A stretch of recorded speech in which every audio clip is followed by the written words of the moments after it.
আসসালামু আলাইকুম বন্ধুরা, আজ একটি নতুন জলসা নিয়ে চলে এলাম পীরজাদা আব্বাস সিদ্দিকী ভাইজানের। এই ভিডিওটি অবশ্যই গুরুত্বপূর্ণ, ভিডিওটি না স্কিপ করে দেখতে থাকো।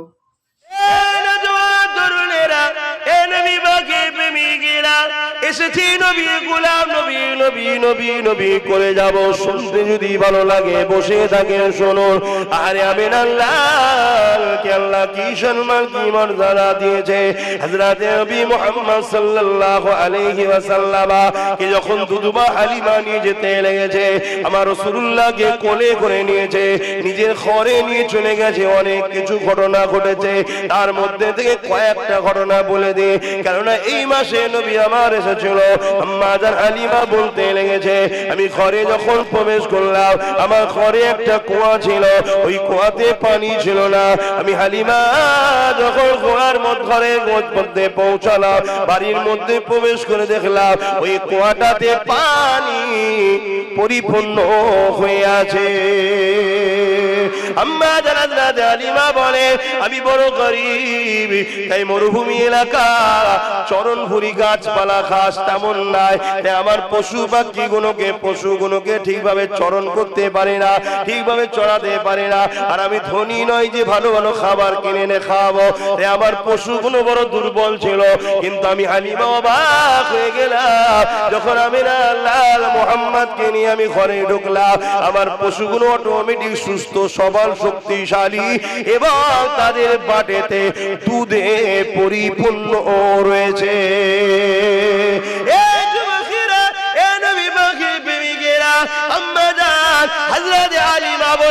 আমি বুঝতে পেরে গেছি সব কিছুই বাচ্চার উসিলা হচ্ছে, কিন্তু আমি হালিমা তখনও জানতাম না এই আখিরি নবী হবে। কিন্তু এই বাচ্চার উপরে আমার প্রেম ভালোবাসা জন্মালো, একে আমি অন্য অনেক ভালোবাসতে লেগেছে, এমনকি নিজের বাচ্চা থেকে বেশি ভালোবাসতে লেগেছে। আমি আমার বাচ্চা মুহাম্মদকে আমার ডান দিকের স্তনটা পান করাতে লাগলাম, আর আমার নিজের বাচ্চাকে বাঁ দিকেরটা পান করাতে লাগলাম। একদিন বেখিয়ালে আমি হালিমা মুহাম্মদকে বাঁ দিকেরটা যখন পান করাতে যায়, মুহাম্মদ মুখটা ঘুরিয়ে এলাই পান করে না, যখন ডান দিকেরটা দিয়ে আবার পান করে, আমার মধ্যে একটা কৌতূহল জাগলো। আমি বাঁ দিকেরটা আবার দিতে গেলাম, বাচ্চা মুহাম্মদ মুখ ঘুরিয়ে নিল। যখনই ডান দিকেরটা দিলাম, আমার পান করলাম, এই বার করলাম, একই জিনিস দেখলাম। দুনিয়ার মানুষ রেখে দাও, আল্লাহ নবী কি মেসেজ দিতেছিল সেদিন, এ দুনিয়ার আমার মান্যওয়ালারা শুধু গোলাম দাবি করলে হয় না, আমার গোলামরা আমাকে দেখে শিক্ষা নেবে। আমি যদি আমার দুধ ভাইয়ের হক না মেরে থাকি, আমার গোলামরা কখনো তার ভাইয়ের হক মারবে না। আরো জোরে বলুন সুবহান আল্লাহ। আল্লাহ নবীকে পিয়ার করে, নবীর মাকাম বোঝেন। হযরত ঈসা আলাইহিস সালাম যখন লোকের বিমার হয়, তার গায়ে গিয়ে হাত দেয়, শেফা হয়ে যায়। মরা মানুষ কবরে শুয়ে আছে, ঈসা নবী যে বলে কুম বিইজনিল্লাহ, আল্লাহর হুকুমে কবর ছিঁড়ে গিয়ে মানুষটা জিন্দা হয়ে ঈসা নবীকে সালাম দেয়। জোরে বলুন সুবহানাল্লাহ। আজ থেকে 2000 বছর আগে এসেছিলেন যিনি, ঈসা নবী, মা মারিয়াম হুজুরের সন্তান। এই সব মুজিজা দেখে ঈসা নবীকে জিজ্ঞেস করা হয়েছিল, হুজুর আপনি কি তার সেই আখেরি নবী নাকি জিনার প্রশংসা গুণগান অনেক শুনেছি? হযরত ঈসা নবী বলেছিল না। তাহলে আমি হলাম একটা শাহিনশাহ বাদশার আগে যেমন প্রধান সেনাপতি বা উজির যায়, গিয়ে এলাকাকে পরিষ্কার করে, চিৎকার দিতে দিতে বলে সাবধান হও, সতর্ক হও, শাহিনশাহ আসছে।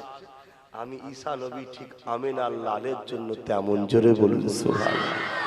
অর্থাৎ আমি দুনিয়াকে জানাতে এসেছি খুব শিগগিরই আসছে আখেরি নবী।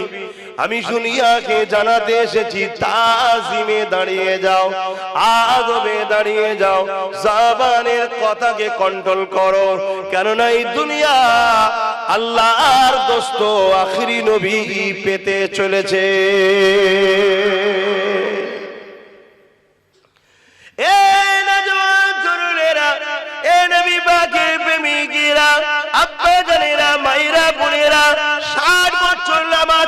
যদি নবীর প্রেম দিলে না হয়, 60 বছর নামাজ পড়ো যদি রসুল চিনতে না পারে, 60 বছর নামাজ পড়ো যদি নবীর মাকাম না বুঝতে পারে, আমার আব্বা কষ্ট নিলেও কিছু করার নাই, আমার আম্মা কষ্ট নিলেও কিছু করার নাই। আপনার ঠিকানা জান্নাত যাওয়া তো দূরের কথা, জীবনে কোনোদিন জান্নাতের খুশবু পাবেন না। আর যাদের হৃদয়ে নবীর প্রেম সবার আগে, যাদের হৃদয়ে নবীর আদর সবার উপরে, যারা রাসূলুল্লাহকে সব থেকে বেশি ভালোবেসেছে, নবীকে প্রিয় হৃদয়ে রেখে সিজদাটা দিয়ে দিয়েছে, ওদের কপালটা দুনিয়ার মানুষ দেখে মাটিতে পড়ে, মকমলে পড়ে, কিন্তু আমার রাসূলুল্লাহ জানিয়ে দিলেন ওই কপালটা আল্লাহ পাকের কুদরতি কদমে পড়ে যায়।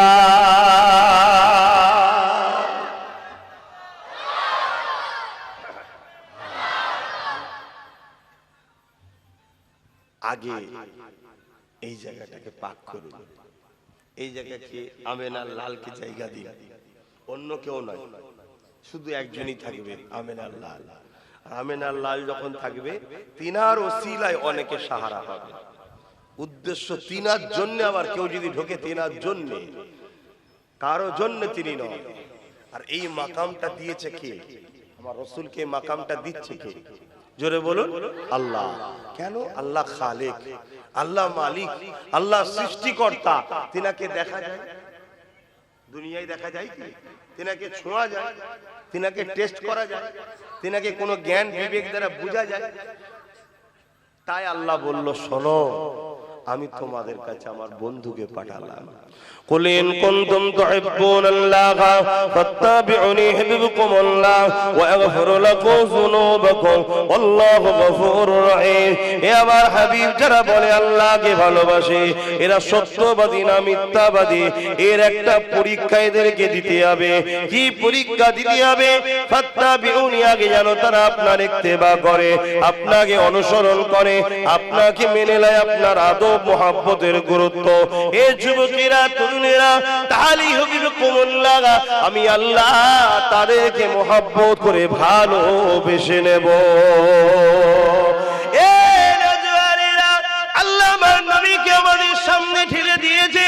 যার হাবিব দুনিয়ার মানুষের কাছে চলে গিয়ে ওদেরকে আমার সঙ্গে জুড়ে দেন, ওরা আমি আমার আল্লাহ আমাকে ছেড়ে দিয়ে নিজের হাতে তৈরি করা 360টা নকল খোদা তৈরি করে ফেলেছে।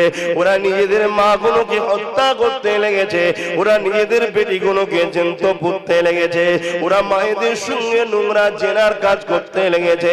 ওদেরকে জান আমি আল্লাহ আমার সঙ্গে জুড়ে দেন। হাবিব আপনি যান, আমার আল্লাহ পাক নবী পাককে পাঠিয়েছে আমাদের ঘরে আল্লাহর সঙ্গে জুড়বে বলে।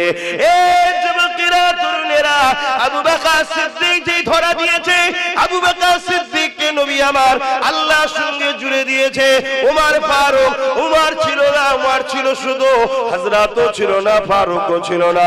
যখনই ওমর আমার নবীর কাছে ধরা দিয়েছে, আল্লাহ নবী তাকে আল্লাহর সঙ্গে জুড়ে দিয়েছে। পৃথিবীতে যেমন আবু জেহেলকে চিনি, উমারও তখন তাদেরই দিকে ছিল। এই পৃথিবীর জমিনে তাদেরকে সবাই ভয় করত, তাদেরকে সবাই ডর করত, কিন্তু উমার একদিন তরোয়াল নিয়ে আমার নবী পাকের শের মোবারককে কাটার জন্য আগিয়ে যেতে লেগেছে। এদিকে নবী আমার দোয়া করতে লেগেছে, ও রব্বি আল্লাহ, বা দুজনের মধ্যে থেকে একজনকে আমার কাছে এনে দিন আল্লাহ। আল্লাহ পাক দিন ইসলামের আলো তাদের হৃদয়ে জাগিয়ে দেন আল্লাহ। আল্লাহ পাক নবী পাকের দোয়াকে ফিরিয়ে দেন না। এমন সময় দেখা যায় হযরত ওমর তরোয়াল নিয়ে রওনা দিয়ে দিয়েছে। অনেক বড় কথা, আজ যাবার সময় বলে গেছে। তারুণরা দোয়াতে মিটিং হতেছিল। এ আমার এলাকার প্রতিবেশীরা যারা লিডার বসেছিল তাদেরকে বলতে লেগেছে, তোমরা তৈরি থেকো, আমাকে যে পুরস্কার দেবে ওই পুরস্কার গুলো দিবার জন্য তৈরি হও তোমরা। তবে শোনো, আমি যাচ্ছি। 39 জন তখন কলেমা পড়েছে, রসুলের সঙ্গে সম্পর্ক জুড়েছে। 40 আর হতে দেব না। কিন্তু আমার নবীর দোয়া আল্লাহ কবুল করে নিয়েছে। আল্লাহ পাক ফেরেশতাদের মজলিসে আওয়াজ দিয়ে বলতে লেগেছে, উমার জলদি করে যা, আমি আল্লাহ তোকে 40 বানাবো। আরো জোরে বলুন সুবহান। ছিল না শুধু উমর খাত্তাবের বেটা উমর ফারুকও ছিল না। আল্লাহ নবীর কদমে যখন এসে দাঁড়ালেন, দরজার করে আওয়াজ দিলেন, সাহাবারা জিজ্ঞাসা করতে লাগলেন কে? বাইরে থেকে উমর বলতে লেগেছে, খাত্তাবের বেটা উমর। এই কথাটা শুনে সাহাবারা ভয়ে কাঁপতে লেগেছে। আল্লাহ নবী বলছে, দরজা খুলে দাও। কানেকশন হয়ে গেছে, দরজা খুলে দাও। কারণ নবীর হৃদয়ে কি আছে আল্লাহ ছাড়া তো কেউ জানে না। দরজাটা খুলে দিয়েছে। উমর উলঙ্গ তরোয়াল নিয়ে আমার নবী পাকের কদমের ঘরে আগিয়ে আসলো। এমনি করে নবী পাকের কাছে এসে দাঁড়িয়ে গেলে আল্লাহ নবী উমরের পিরহার বা জুব্বা জামা যেটাই গায়ে ছিল সেটার খোঁটটা ধরে হালকা টান দিয়ে বসিয়ে দিলেন। উমর বসে গেল, হাঁটু জানো হয়ে নবী পাকের কাছে এসে বসে গেল। আল্লাহ নবী শুধু একটাই কথা বলল, উমর আর কতদিন রাসূলের বিরুদ্ধে থাকবে? সঙ্গে সঙ্গে চোখ দিয়ে পানি জারি হয়ে গেল। পানি গড়াতে লেগেছে, ভাষা বলতে পারছে না। আর টুকরে টুকরে বলে, ইয়া রাসূলুল্লাহ, হাবিবাল্লাহ, একটু কদমে গোলামের জায়গা করে দিন। এই তরোয়াল আপনাকে মাথা কাটতে এসেছিল, আজ থেকে এই তরোয়াল আপনার জন্য পাহারায় দাঁড়িয়ে যাবে। আরো জোরে বলুন সুবহান। নবীর কদমে আসলো, নবী তিনাকে আল্লাহর সঙ্গে জুড়লেন। আল্লাহ তিনাকে ফারুক লকাব দিল, হক আর না হকের ফারাককারী। জোরে বলুন সুবহানাল্লাহ। তাহলে নবীর কাজ আমাদেরকে আল্লাহর সঙ্গে জুড়ে দেবে। আমরা যদি নবীর কাছে না যাই, বলুন বলুন, যেতে গেলে তো ভালোবাসতে হবে, পিয়ার করতে হবে, আদব করতে হবে, মাকাম বুঝতে হবে, কে কার কাছে যাচ্ছি, কিভাবে কথা বলতে হয়, সেই নবীকে চেনে। এটা হচ্ছে সবচেয়ে প্রথম কাজ, নিজেকে নবীর গোলাম বলে দুনিয়ায় বেঁচিয়ে রাখা। এটা হচ্ছে প্রথম কাজ। কত বড় নেতা, কত বড় পয়সাওয়ালা, কত বড় পীর সাহেব, কত বড় মুরিদ, এই সব কিছুর দাম নেই। আপনি কত বড় নবীর গোলাম, এটাই হচ্ছে দাম। আপনি যে গরিবের নওয়াজের মতো গোলাম হতে পারেন। আজও যেমন তিনার দরবারে দেখুন কোটি কোটি লোক ছুটছে। কেন? পৃথ্বীরাজ চৌহানের কাছে কেউ যায়? খাজা হুজুরের সঙ্গে যার লড়াই হয়েছিল জানেন তো নাকি? পৃথ্বীরাজ চৌহান তো বাদশা ছিল, রাজা ছিল, সৈন্য সামন্ত ছিল, অনেক অস্ত্র তস্ত্র ছিল। সে কোথায় মরে গেছে, তার বাড়ি কোথায়, তার সমাধি কোথায়, কি আছে না আছে কেউ জানে? কিন্তু আজকে গরিবে নওয়াজের কাছে শুধু মুসলমান, অমুসলিম, শুধু অমুসলিম, নেতা ক্যাতা সবাই যে বাবার কাছে গরিবে নওয়াজের কাছে ছুটছে। জোরে বলুন সুবহানাল্লাহ। কেন? গরিবে নওয়াজ নবীর খেদমত করেছে, নবীর গোলামি করেছে, নবীকে পিয়ার করেছে, নবীকে আদব করেছে, নবীকে মহব্বত করেছে। নবী তাই হিন্দুস্তান তাকে দান করে দিয়েছে। জোরে বলুন সুবহানাল্লাহ। আতায়ে রাসূল, নবী তাকে আতা করেছে, দান করেছে। কথা বুঝে আসছে তো ভাইরা আমার? এই জন্য আমাদেরকে রাসূলের সঙ্গে জুড়তে হবে। তাই আমি যেখানেই যাচ্ছি আমার চেষ্টা কবুল আল্লাহ করুক। মানুষগুলোকে, আমার ভাইগুলোকে, বাপগুলোকে, মাগুলোকে, বোনগুলোকে রাসূলের সঙ্গে জুড়ার চেষ্টা করছি। এই জুড়তে গিয়ে অনেক কিছু কাজ করতে হয়, সবটাই করছি। আপনি যদি বিশ্বাস রাখতে পারেন যে আব্বাস সিদ্দিকী ঠিক লাইনে জোড়ার চেষ্টা করছে, চোখ কান মুজে তাহলে আসুন। আর যদি খুদ খুদ হয় তাহলে বাপ যেখানে গেলে মনে হবে জুড়ে যাবেন সেখানে যান, আমার অসুবিধে নাই। কিন্তু একটাই কথা বলবো, রাসূলের সঙ্গে, নবীর কদমের সঙ্গে নিজেকে জুড়ুন। না জুড়তে পারলে কামিয়াবি নাই। মুসলমান ঘরের ছেলে মেয়েরা, তরুণেরা, এ নবী পাকের প্রেমিকেরা, আমার রাসূলুল্লাহকে আল্লাহ কি সম্মান দিয়েছে। আমার নবী পাক দুনিয়া জমিনে আসলে, দুনিয়ায় আসার সাথে সাথে আমার নবী পাক সিজদায় পড়ে গেলে, সিজদায় পড়ে গিয়ে আহাদ আহাদ আহাদ আল্লাহ আল্লাহ আল্লাহ, তারপরেই বলেছে ইয়া রাব্বি হাবলি ইয়া উম্মতি উম্মতি উম্মতি, আল্লাহ আমার উম্মত উম্মতিদের কি হবে। অনেকে কারণ আমার নবী পাক 40 বছর বয়সের আগে নবুয়ত তখন ঘোষণা করেছে, তার আগে নাকি নবী ছিল না। নাউজুবিল্লাহ মিন জালিক। এই জন্যই বলছি তো নবী ছিল। যদি কারো ধারণা হয় নবী পাক 40 বছর আগে নবী ছিল না, অবশ্যই সে বেঈমান হয়ে যাবে। কারণ আমার নবী তবে থেকে নবী ছিল যখন বাপ আদম মাটি কাদার সঙ্গে মিলেছিল। তার আগেও নবী নবী ছিল যখন কোনো কাল ছিল না, যখন কোনো টাইম ছিল না, যখন কোনো ওয়াক্ত ছিল না, যখন কিছুই ছিল না, আর ছিল না, কুরসি ছিল না, কিছুই ছিল না। আল্লাহ বা যখন ইরাদা করলেন কুন হো যা, ফায়াকুন হয়ে গেল। আল্লাহ তৈরি করলেন সর্বপ্রথম যেটা, ওটা ছিল নূর। ওই নূরের নাম আল্লাহ দিয়েছেন মুহাম্মাদুর রাসূল। এই যুবকেরা, তরুণেরা, সেই নবী পাক দুনিয়া জমিনে মানুষের কাছে এসেছে। বেশক তিনি মানুষ, কিন্তু নূরওয়ালা মানুষ। কেন নূরের জগৎ থেকে তেনাকে ওহী নিয়ে আসতে হয়, নূরের জগৎ থেকে নিয়ে এসে মানুষের কাছে দেয়। অবশ্যই তিনি মানুষ, নূরওয়ালা মানুষ। যে আল্লাহ বাপ মা ছাড়া আদম সাফিউল্লাহকে বানাতে পারে, যে আল্লাহ বাপ ছাড়া ঈসা রূহুল্লাহকে বানাতে পারে, কোন পুরুষের সিমেন্ট ছাড়াই ডাইরেক্ট রূহ দ্বারা ঈসা নবীকে আল্লাহ বানিয়ে দেখিয়ে দিয়েছে। কোন নারী পুরুষের মিলন ছাড়া বাপ আদমকে আল্লাহ বানিয়ে দেখিয়ে দিয়েছে। সেই আল্লাহ আমিনাকে রেখেছে, আব্দুল্লাহকেও রেখেছে, কিন্তু ডাইরেক্ট নূর পাঠিয়ে দিয়ে নূরে মুজাসসাম করে আমিনার লালকে আল্লাহ বানিয়ে দুনিয়াকে তোহফা দিয়েছে। এই যুবকেরা, তরুণেরা, আমার আব্বা আম্মা জানেরা, এই জিন্দেগি যদি দামি করতে চান, মুস্তাফা জানের রহমতের গোলাম হয়ে যায়। আমার নবী পাককে চিনে নেন, আমার নবী পাককে পিয়ার করে নেন। নবী পাকের যার যার সঙ্গে জুড়ে আছে সেই জিনিসগুলো কোনো মহব্বত, কোনো সম্মান, কোনো পিয়ার করো। আরে আমিন আল্লাহ দুনিয়ার জমিনে আসলো, আস্তে আস্তে বড় হতে লেগেছে। এই যুবকেরা, তরুণেরা, আল্লাহ নবী সারা জীবনটা আমার আপনার জন্য কেঁদেছে, আমার আপনার জন্য আল্লাহ পাকের কাছে দোয়া চেয়েছে। নবী আবার যখন বড় হয়ে গেলে নবুয়তের ঘোষণাটা দিয়ে দিলেন, অর্থাৎ ডিউটিতে জয়েন্টটা হয়ে গেলেন, চাকরি পেয়ে গেছে, ডিউটিতে জয়েন্ট হয়েছে 40 বছর বয়সে।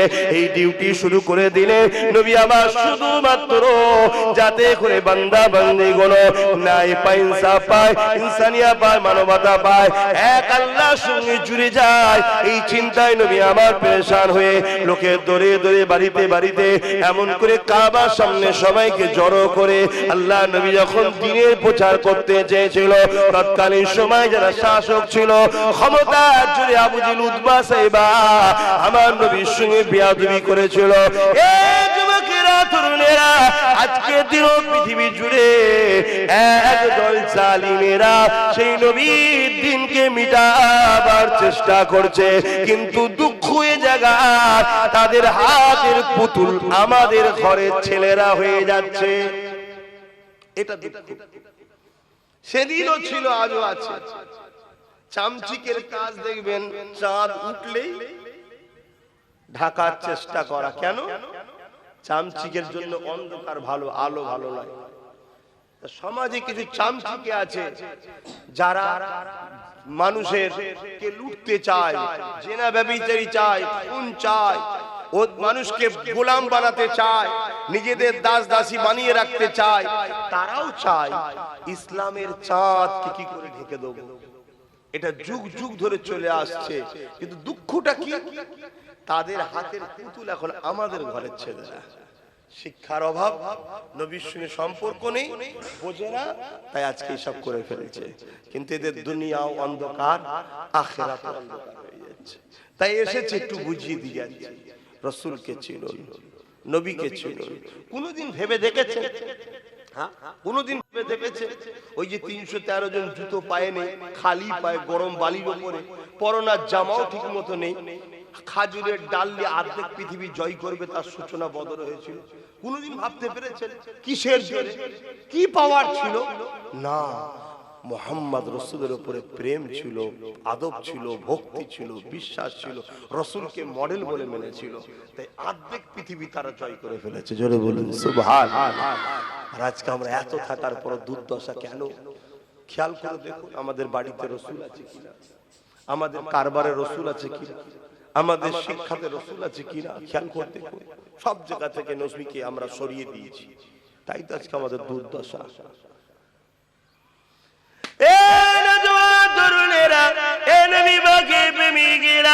এসেছি নবী গোলাম, নবী নবী নবী নবী করে যাব। শুনতে যদি ভালো লাগে বসে থাকেন শুনুন। আরে আমিন আল্লাহকে আল্লাহ কি সম্মান কি মর্যাদা দিয়েছে। হযরত নবী মুহাম্মদ সাল্লাল্লাহু আলাইহি ওয়াসাল্লাম কে যখন দুদুবা হালিমা নিয়ে যেতে লেগেছে, আমার রাসূলুল্লাহকে কোলে করে নিয়েছে, নিজের ঘরে নিয়ে চলে গেছে। অনেক কিছু ঘটনা ঘটেছে, তার মধ্যে থেকে কয়েকটা ঘটনা বলে দিই, কেননা এই মাসে নবী আমার এসেছিল। আম্মা জান হালিমা বলতে লেগেছে, আমি ঘরে যখন প্রবেশ করলাম, আমার ঘরে একটা কুয়া ছিল, ওই কুয়াতে পানি ছিল না। আমি হালিমা যখন কুয়ার ঘরের মধ্যে পৌঁছালাম, বাড়ির মধ্যে প্রবেশ করে দেখলাম ওই কুয়াটাতে পানি পরিপূর্ণ হয়ে আছে।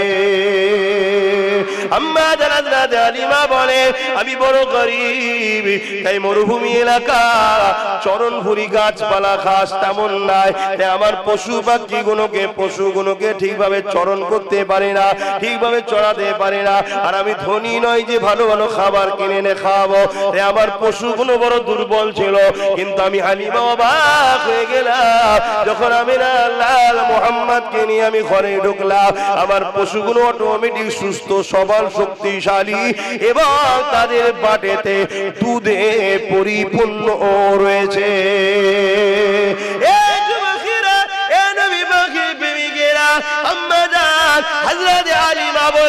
আমি বুঝতে পেরে গেছি সব কিছুই বাচ্চার উসিলায় হচ্ছে, কিন্তু আমি হালিমা তখনও জানতাম না এই আখিরি নবী হবে। কিন্তু এই বাচ্চার উপরে আমার প্রেম ভালোবাসা জন্মালো, একে আমি অন্য অনেক ভালোবাসতে লেগেছে, এমনকি নিজের বাচ্চা থেকে বেশি ভালোবাসতে লেগেছে। তাই আমি আমার বাচ্চা মুহাম্মদকে আমার ডান দিকের স্তনটা পান করাতে লাগলাম, আর আমার নিজের বাচ্চাকে বাঁ দিকেরটা পান করাতে লাগলাম। একদিন বেখিয়ালে আমি হালিমা মুহাম্মদকে বাঁ দিকেরটা যখন পান করাতে যায়, মুহাম্মদ মুখটা ঘুরিয়ে এলাই পান করে না, তখন ডান দিকেরটা দিয়ে আবার পান করে। আমার মধ্যে একটা কৌতূহল জাগলো, আমি বাঁ দিকেরটা আবার দিতে গেলাম, বাচ্চা মুহাম্মদ মুখ ঘুরিয়ে নিল। যখনই ডান দিকেরটা দিলাম আমার পান করলাম, এই বারবার করলাম, একই জিনিস দেখলাম। দুনিয়ার মানুষ রেখে দাও, আল্লাহ নবী কি মেসেজ দিতেছিল সেদিন, এ দুনিয়ার আমার মান্যওয়ালারা শুধু গোলাম দাবি করলে হয় না, আমার গোলামরা আমাকে দেখে শিক্ষা নেবে। আমি যদি আমার দুধ ভাইয়ের হক না মেরে থাকি, আমার গোলামরা কখনো তার ভাইয়ের হক মারবে না। আরো জোরে বলুন সুবহানাল্লাহ।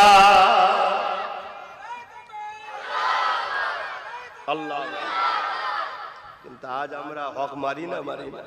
অনেকে আছেন না এমনও মুসলমান কি আছেন না? আবার যারাই বেশি হক মারে এখন তারাই বেশি ভিআইপি। কি সমাজে তারাই তো বেশি ভিআইপি, কি আছেন না? আরে কথা বলতে কেউ টেনশন করছেন। মুস্তাফার গোলামরা কখনো আল্লাহ ছাড়া কাউকে ভয় করে না। কারবালার ময়দানে ইমাম পাককে অনেক অফার দেওয়া হয়েছিল, কয়েকটা জায়গাতে দেওয়া হবে, এ দেওয়া হবে, ও দেওয়া হবে। ইমাম পাক একটাই কথা বলেছিলেন, এই কায়নাতটা তৈরি করেছে আল্লাহ আমার নানার জন্য, তুমি আমার নানার সম্পদ নিয়ে আমাকে দিয়ে আমার নানার বিরোধী করতে চাইছো, এটা কখনোই সম্ভব নয়। জোরে বলুন সুবহানাল্লাহ। তো ভাই আমি বুঝাতে চাইছি একটাই, তোমার রাসূলকে আল্লাহ কত নিয়ামত করেছে। শিশুবেলাতেও নবী দেখুন নিজের ভাইয়ের হক মারছেন। যদি বাদিকের স্তনটা পান করতো হারাম হতো নাকি? হারাম হতো না, কারণ আম্মা হালিমার সম্পদ, সে তার দুটো বাচ্চার মধ্যে কখন কোনটাকে খাওয়াবে তার ব্যাপার। কিন্তু না, নবী হচ্ছে মডেল, আমাকে দেখে দুনিয়া শিখবে। তাই আমি বলবো আমার ভাইদেরকে, খবরদার কারো হক মারবেন না, গরিবের উপর জুলুম করবেন না, তবেই তো রাসূলের গোলাম হতে পারবেন। নামাজ পড়ুন, তবে এটাও মনে রাখবেন নামাজ অনেক পড়ে এসেছে। নামাজের আগে নবী খারাপ থেকে মানুষকে বাঁচিয়েছে। কি খারাপ থেকে? খুন খারাপি, ভাই ভাইকে মারত, ছেলে বাপকে মারত, বাপ মেয়েকে জ্যান্ত পুঁতে দিত। এই সব বুড়াই থেকে, সমস্ত অত্যাচার জুলুম থেকে মানুষকে ফিরিয়ে এনেছে। তারপরে নবী মেয়েরাজে গেছে, মেয়েরাজ থেকে নবী নামাজ নিয়ে এসে দিয়েছে। কিন্তু সব থেকে বড় ইবাদত হলো নামাজ। নামাজ পড়বেন, পাশাপাশি এগুলোও তো করতে হবে। নামাজ পড়ছেন কিন্তু বিয়েতে পড়লিয়া বন্ধ করলেন না, এটা জুলুম, এটা ইসলামের তো আইন নয়। এগুলোকে ছাড়তে হবে, পরিবর্তন করেন জিন্দেগিকে। আমিনার লালের ভালোবাসায় সব করা যায়। আমরা বলি না নবীর ভালোবাসায় জান দিতে দেবো। আরে বাবা, জান তোকে দিতে হবে না, কেন জানটা তো তোর নয়, দিতেও হবে না। জান যিনি সৃষ্টি করেছে তিনি নিয়ে নেবে। আমিনার লালের ভালোবাসায় প্রতিজ্ঞাবদ্ধ হও, জীবনে কোনোদিন কাউকে উপকার যদি করতে নাও পারি, কারো ক্ষতি করবো না, কাউকে ঝেড়ে নেবো না, কারো থেকে লুটে নেবো না, কাউকে থেকে কেড়ে নেবো না, এটা প্রতিজ্ঞাবদ্ধ হও। তবে এটাও পাশাপাশি জেনে রাখবেন, কেউ যদি তোমাকে জুলুম ও অত্যাচার মারতে আসে, তুমি নির্দোষ, তার প্রতিরোধ করো, এটাও সুন্নাত। জোরে বলুন সুবহানাল্লাহ। কিন্তু নিজে থেকে কারো উপর অত্যাচার করা, জুলুম করা, আগ বেরিয়ে গিয়ে কারো থেকে কিছু ঝেড়ে লিয়া, মেরে লিয়া, কারো সম্পদকে কেড়ে লিয়া, কারো কিছু দখল করে লিয়া, এগুলো করবেন না, এটা হকুন নাস। কিন্তু আজকে মুসলমান সব থেকে বেশি লুটাতে, এইসব কাজেতে জড়িয়ে গেছে, তাও নিজের জন্য নয়, দুনিয়ার শয়তান নেতাদের জন্য করে বেড়াচ্ছে। শয়তান নেতা, কথা বুঝে আসছে না? দুটো নেতা হয়, একটা শয়তান মার্কা নেতা হয়, একটা রহমানের পক্ষের নেতা হয়। যারা রসুলের গোলাম, আল উলামা ওয়ারাসাতুল আম্বিয়া, নবীর ওয়ারিস। জোরে বলুন সুবহানাল্লাহ। বাপেরা, নওজোয়ান তরুণেরা, হে নবী পাকের প্রেমিকেরা, আমার রাসূলুল্লাহ সারা জীবনটা আমার আপনার জন্য কেঁদেছে। আজও মদিনার রওজার কাছে আজও কাঁদতেছে। এই মুহূর্তটাও আমার রাসূল আমাদের জন্য কাঁদতেছে। আমি জানতে চাইছি আপনাদের কাছে, আব্বা আম্মা ভাই বোন সবার কাছে জানতে চাই, আল্লাহকে সাক্ষী রেখে বলো, আমার নবী পাক মদিনার রওজা মুবারকে হায়াতে না মরে গেছে? জোরে বলুন, কারা বলছেন হায়াতে? হাত তুলে তাকান। আলহামদুলিল্লাহ। এ যুবকেরা, তরুণেরা, যদি রাসূলকে মরা জেনে নামাজ পড়ে পড়ে বলে দি দাগ করে দাও, তাও তোমাকে জাহান্নাম যেতে হবে, কেননা রাসূলকে মরা জানলে ঈমান থাকবে না। এই জন্যই তো বললাম, নবী চেনো, নবীর মাকাম বোঝো। এই পৃথিবীতে কোটি কোটি বক্তা রয়েছে, এই পৃথিবীতে কোটি কোটি নামাজি এমন আছে যারা কাবার চাতানে সিজদা দিয়ে পড়ে থাকে, যারা মাতাবের ভেতরও সিজদা দিয়ে পড়ে থাকে, কিন্তু আমার রাসূলুল্লাহর ব্যাপারে সে নবীকে মরা জানে। ওই না চাতারের ভেতরে সিজদা দিয়া, ওই মাতাবে তো সিজদা দিয়া রাসূলকে মরা জানার জন্য বেঈমান কাফের হয়ে গেছে। ওর নামাজ কোনো কাজে লাগবে না, ওর রোজা কোনো কাজে লাগবে না, ওর হজ কোনো কাজে লাগবে না, কেন আমার রাসূলুল্লাহকে চিনা, ভালোবাসা করাটা হলো ঈমান। এই জন্য মক্কা শরীফে এক রাকাত নামাজ পড়লে 1 লক্ষ রাকাত নামাজের স্বভাব হয়। মক্কায় নামাজের বাড়াই আছে, মক্কায় আমলের বাড়াই আছে, মক্কায় নামাজের হিফাজত হয়, মক্কায় আমলের হিফাজত হয়। কিন্তু মদিনা শরীফকে আল্লাহ ঈমানের হিফাজত করেছে। তাই তো নবী আমার জানিয়ে দিলেন, তাম পৃথিবী থেকে ইসলাম গুটিয়ে গুটিয়ে গুটিয়ে গুটিয়ে মদিনা শরীফে সে সাহারা পাবে। মক্কার কথা বলেন, মদিনা শরীফ শুনছেন তো নাকি? ওয়াজ বুঝছেন তো নাকি? মাইকে অস্পিদ হচ্ছে, আলোচনা উল্টো হচ্ছে, বোঝার চেষ্টা করে। বড় দাড়ি টুপি, বড় জুব্বা, বড় পিরহান, বড় টিভিতে বক্তব্য দেয়, রেডিওয় বক্তব্য দেয়, বড় মুফতি, বড় আল্লামা, ওসব আল্লাহর কাছে কিচ্ছু দাম নেই। আছে না? কিন্তু আমিনার লালের গোলাম ওই ফুটপাতে পড়ে যদি ভিক্ষাও চেয়ে খায়, ওর দাম আল্লাহর কাছে আছে। জোরে বলুন সুবহানাল্লাহ। আল্লাহর কাছে আমিনার লালের গোলামের দাম আছে, কারণ যে রাসূলের গোলাম হয়, নবী তাকে আল্লাহর দাস দাসী বানায়। জোরে বলুন সুবহানাল্লাহ। দাসত্ব করার ট্রেনিং দেয়, শিক্ষা দেয়। তুমি ভাববে নবী তো চলে গেছে, কে বলেছে? প্রত্যেকটা মুমিনের ঘরে নবী আছে। জোরে বলুন সুবহানাল্লাহ। প্রত্যেকটা মসজিদে ঢোকার আগে আল্লাহুম্মা ইফতাহ লি আবওয়াবা রাহমাতিক বলার আগে কি বলতে হয়? জানেন? আমার আব্বারা বলে, খারাপ লিখছেন ছেলের কথা আব্বারা, দোষ তো আপনার নয় আব্বা, আপনি তো আম মানুষ। মসজিদে ঢুকলে একটা দোয়া পড়তে হয় তো, আল্লাহুম্মা আফতাহ লি আবওয়াবা রাহমাতিক। এই দোয়াটা কবুল হতে গেলে একটা কাজ করতে হয়, সেটা জানেন? পড়লেই কবুল হয়ে যাবে নাকি? পড়লেই কবুল হয়ে যাবে কি গো? ওটাকে কবুল করার জন্য তার আগে আর একটা মেডিসিন দিতে হয়, আর একটা মশলা দিতে হয়, আর একটা জিনিস ঠেক দিতে হয়। কি? ওই দোয়া পড়ার আগে নবীকে সালাম দিতে হয়। জোরে বলুন সুবহানাল্লাহ। আমার বাপের কথা নয়, হাদিস শরীফ, ইবনে মাজাহ শরীফের হাদিস। মসজিদে ঢোকার আগে নবীকে প্রথম সালাম দাও, তারপরে পড়ো আল্লাহুম্মা আফতাহ লি আবওয়াবা রাহমাতিক। আজ থেকে যখন মসজিদে ঢুকবেন, এই তো নামাজ হবে, যাবেন, প্রথমে বলবেন আসসালাতু ওয়াসসালামু আলাইকা ইয়া রাসূলুল্লাহ, আসসালাতু ওয়াসসালামু আলাইকা ইয়া হাবিবাল্লাহ, আসসালাতু ওয়াসসালামু আলাইকা ইয়া রাহমাতাল লিল আলামিন। তারপরে যেই পা গাবেন, এবারে বলবেন আল্লাহুম্মা আফতাহ লি আবওয়াবা রাহমাতিক। তবেই দোয়াটা কবুল হবে। আর নাই সারা জীবন পড়েই যাচ্ছেন, কিচ্ছু হবে না। নবী চেনেন, নবী চেনেন, নবী মানেন, নবীকে ভালোবাসেন, নবীকে পিয়ার করেন, আমার একটাই মিশন। এটা করতে গিয়ে আরো অনেক কিছু করতে হয়, আমি সব নবীর জন্যই করেছি।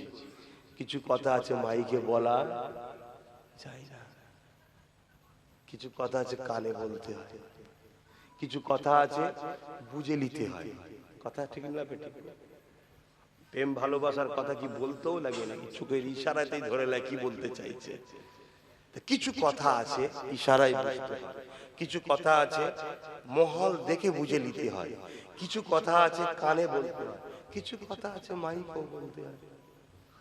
এই পৃথিবীতে অনেক এসেছে, চলে গেছে, তা আমরাও এসেছি, আমরাও চলে যাব। যাবার আগে আল্লাহর দেখানো মিশন, যে উদ্দেশ্য করে পাঠিয়েছে, ওই উদ্দেশ্যকে বাস্তবায়ন করে যদি যেতে পারি, তাহলে আমাদের জন্য কবর থেকে শুরু হবে জান্নাতে যাওয়ার রাস্তা। জোরে বলুন সুবহানাল্লাহ। কবরকেও বেহেশতের টুকরা করে দেওয়া হয়, জান্নাতি সুরঙ্গ থেকে জান্নাতি হাওয়া আসতে থাকে। আর যদি আমরা দুনিয়ার জিন্দেগিতে যে জন্য আল্লাহ পাঠালেন, ইল্লা লিয়াবুদুন, তিনার দাসত্ব করার জন্য, যদি না করতে পারি, তাহলে কি হবে? ওই ফেরাউনের মতো, নমরুদের মতো, সাদ্দাদের মতো রূহের আযাব হতে থাকবে। আল্লাহ আমাদেরকে হিদায়াত দান করেন, বলুন আল্লাহুম্মা আমিন।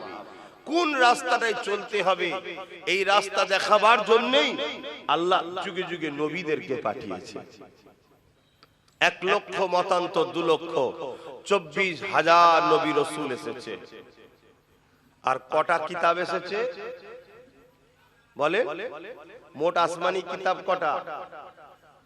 আমরা তো ঈমানে নিচে আমানতু বিল্লাহি ওয়া মালাইকাতিহি ওয়া কুতুবিহি ওয়া রাসূলিহি ওয়াল ইয়াউমিল আখির ওয়াল কদরি খাইরিহি ওয়া শাররিহি মিনাল্লাহি তাআলাল বা'স বাদাল মাউত। এর উপর ঈমান আনতে হবে। আল্লাহ, আমি আপনার উপরে ঈমান আনলাম, ওয়া মালাইকাতি, ফেরেশতার উপরে ঈমান আনলাম, ও কুতুবিহি, কিতাবগুলোর উপরে ঈমান আনলাম। কিতাব কটা মোট এসেছে? কিতাবগুলোর উপরে ঈমান আনতে হবে আর ফলো করতে হবে আমাদের জন্য যেটা সিলেবাস, কোরআন শরীফ। বলবেন তো কটা কিতাব এসেছে? 104টি কিতাব এসেছে। ভাই আমার ঠিক উত্তর দিয়েছে, বলুন আলহামদুলিল্লাহ। তার মধ্যে 4টে হলো বড় কিতাব, বাকি 100টা হলো সাইফা, চটি। মনে থাকবে, এই 104টি যে আল্লাহর বাণী, এটাকে উপরে বিশ্বাস রাখতে হবে। কিন্তু বাকি সব কিতাবগুলোকে আল্লাহ রদ করে দিয়েছে, মনসুখ করে দিয়েছে, বাতিল করে দিয়েছে। ওই কিতাবের ল আইন আর চলবে না। কেন? সর্বকালের সর্বচূড়ান্ত ফায়সালা আমিনার লালের উপরে এসেছে আমাদের জন্য গাইড বুক কোরআন কালামুল্লাহ চলে এসেছে। জোরে বলুন সুবহানাল্লাহ। কথা বুঝে আসছে? তাহলে সেই কিতাব আল্লাহ পাঠিয়েছে। ঠিক এই মাসেতেই 12 তারিখ সোমবার শুভে সাদেকের সময় রাহমাতাল লিল আলামিন কে আল্লাহ পাঠিয়েছিলেন। একটা নূর, কদ জাআকুম মিনাল্লাহি নূর ওয়া কিতাবুম মুবিন, নূর পাঠিয়েছে এবং প্রকাশ্য কিতাব পাঠিয়েছে। প্রকাশ্য কিতাবটা হলো মুহাম্মদ রাসূল, নূরটা হলো প্রকাশ্য কিতাবটা হলো কোরআন শরীফ, আর নূরটা মুহাম্মদ রাসূল। সকলে বলুন নূরটা, সবাই জবান খুলে বলুন নূরটা। আমি বলছি না, আমার বাপ বলছে না, আমার দাদু বলছে না, পৃথিবীর সবচেয়ে বড় তাফসীর কারক হযরত আব্দুল্লাহ ইবনে আব্বাস, নবী পাকের সাহাবী, তিনি বলছেন এই নূর ইয়ানি মুহাম্মদ রাসূল। জোরে বলুন সুবহানাল্লাহ। তাহলে দুটো জিনিস এসেছে আল্লাহ পাঠিয়েছে আমাদের জন্য। একটা হলো সংবিধান, গাইড বুক, একটা হলো জীবনের চলার রাস্তা, গাইড বুক, সেটার নাম হলো কোরআন শরীফ। আর ওই কোরআনকে প্র্যাকটিক্যাল আমাদেরকে বুঝাবার জন্য গাইড ম্যান হিসেবে এসেছে হযরত মুহাম্মদ রাসূল, যিনাকে আল্লাহ নূর ওয়ালা মানুষ করেছে। জোরে বলুন সুবহানাল্লাহ। সেই নবী পাক সাল্লাল্লাহু আলাইহি সাল্লামকে চিনতে হবে, ভালোবাসতে হবে, আদব করতে হবে, মানতে হবে। এর নাম হলো ঈমান। যে রাসূল চিনলো না, ভালোবাসলো না, আদব করলো না, প্যার করলো না, সম্মান করলো না, সে হতে পারে নামাজি, হতে পারে দাড়িওয়ালা, হতে পারে টুপিওয়ালা, হতে পারে মুসলমান দাবিদার, হতে পারে হাজি দাবিদার, এমনকি কাবার মাতাবের উপরেও যদি সেজদায় পড়ে মারা যায়, বা আর একটু ভেতরে ঢুকিয়ে দিচ্ছি, হাতেম যেটা কাবারই অংশ, ওখানেও যদি সেজদায় পড়ে মারা যায়, এ জান্নাত পাবে। বলুন, আওয়াজ দিয়ে বলবেন তো। আমি বলছি আপনাদেরকে, আমার মুখ কথা শরিয়াতে, জান্নাত পাবে না। কেন? দুটো জিনিস আমাদেরকে নিয়ে যেতে হবে, একটা হলো ঈমান আর একটা হলো আমল। এই দুটো যখন এক জায়গায় হয়, 100% ঈমান 100% আমল, তখন গরিবের নওয়াজ তৈরি হয়। জোরে বলুন সুবহানাল্লাহ। 100% ঈমান 100% আমল, তখন ফুরফুরার আবু বকর সিদ্দিক তৈরি হয়। জোরে বলুন সুবহানাল্লাহ। আর যদি 100% ঈমান আছে, আমলে কিছু ভুল ভ্রান্তি আছে, সে হলো মুমিন মুমিনা, সেও জান্নাতে যাবে। জোরে বলুন সুবহানাল্লাহ। কিন্তু 100% আমল আছে, ঈমানের সামান্য পরিমাণ খুঁত হয়ে গেছে, সামান্য, এ সারা জীবন জান্নাত পাবে না।